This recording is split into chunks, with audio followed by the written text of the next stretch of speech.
विशिष्टशिष्टकारिणी विशालरूपधारिणी महोदरे विलासिनी भजामि विन्ध्यवासिनी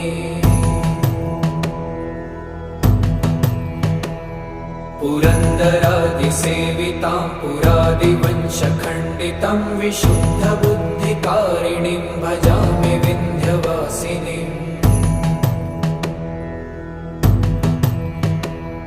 निशुम्भशुम्भगर्जनी प्रचण्डमुण्डखण्डिनी वने रणे प्रकाशिनी भजामि विन्ध्यवासिनी।